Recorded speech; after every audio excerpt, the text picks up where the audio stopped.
Ну и последний вопрос на сегодня от Михаила. Валерий Викторович, есть ли возможность синтеза биогенного и техногенного пути развития цивилизации? И является ли синтез единственным возможным ключом к выживанию текущей цивилизации? Либо эти два пути настолько антагонистичны, что не могут даже рассматриваться как дополняющие друг друга? Синтез и только синтез. Биогенный путь цивилизации – это не означает, что человек должен ходить либо голым, либо в каких-то шкурах и жить в каких-то пещерах. Человек – существо социальное, и, соответственно, этому требуется некая социальная инфраструктура. А это требует наличия определенных технологий и элементов техногенной цивилизации. Именно поэтому свыше было предопределено то, что эта цивилизация пойдет по техногенному пути развития. Таким образом, знания об управлении сложными социальными суперсистемами будут доступны всему населению. И, соответственно, этому, даже если человечество приходит к критическому состоянию, как мы сейчас пришли, глобальной экологической, экономической, военно-политической катастрофы, понимание того, где мы находимся, знание об управлении освоено широкими слоями населения, и движение этих широких слоев населения по направлению самосовершенствования, становлению в человеческом типе строя психики дает возможность нивелировать все вот эти негативные последствия техногенной цивилизации. Снимая техногенную нагрузку на экологию, развиваются биогенные технологии, и находится вот этот самый необходимый баланс соотношения биогенной и техногенной цивилизации. Этим же поиском, повторю, занимается и глобальный предиктор.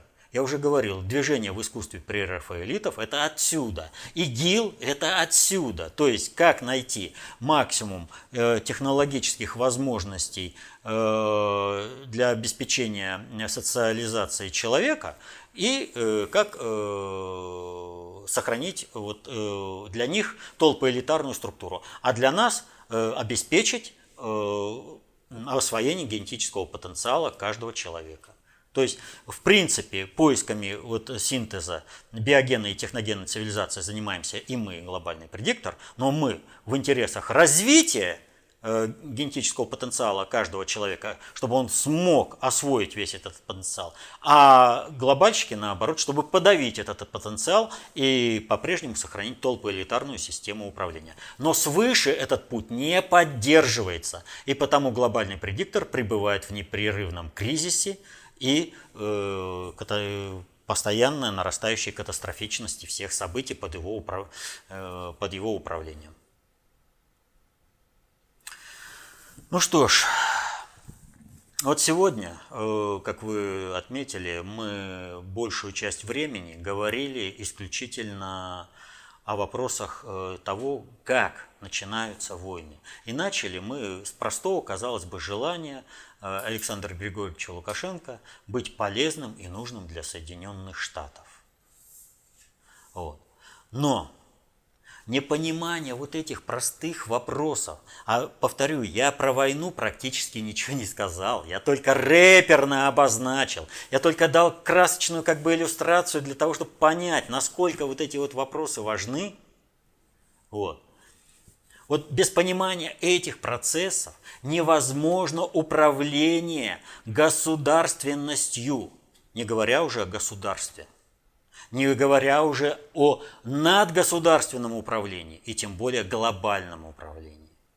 То есть надгосударственное управление может быть и управлением на основе межгосударственных союзов, классическим таким высшим проявлением, которое является ООН. Но это немножко не та система управления. Она только говорит, но мало что делает. А там, где делает, не всегда это приносит пользу. С этими миротворческими касками, как, например, миротворцы ООН в Африке. Чего они там только не творят.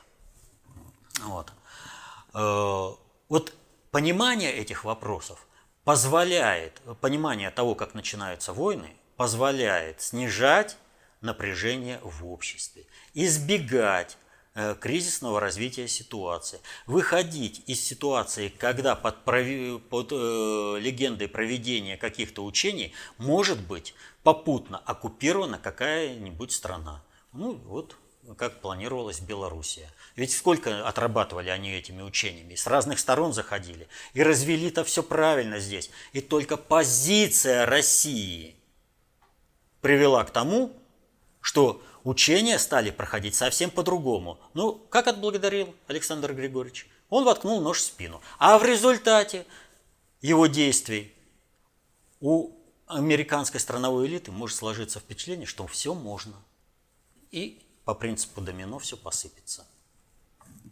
Вот этого нельзя допускать. Поэтому надо осваивать. Каждому человеку нужно осваивать знания об управлении сложными социальными суперсистемами. Без этого сейчас невозможно прожить, потому что каждый человек на планете Земля, защищая интересы свои и своей семьи, создает массовую статистику, которая предполагает возможность и вероятность наступления одних событий и невероятность наступления других событий. Освоение концепции общественной безопасности, достаточно общей теории управления позволяет вам решать ваши личные проблемы, спасая при этом положение на планете Земля, выправляя положение внутри страны, формируя его под те цели и задачи, которые, вы видите, должно выполнять государство. Только так, а не иначе. Каждому человеку необходимо становиться участником управления. Другого невозможно. Помните, каждый в меру понимания работает на себя и на свои интересы, а в меру непонимания на того, кто знает и понимает больше. Поэтому изучайте концепцию общественной безопасности, читайте книги внутреннего предиктора СССР, будьте концептуально властными. Защищайте интересы свои и своей семьи. Мирного неба вам над головой. Будьте счастливы. До следующих встреч.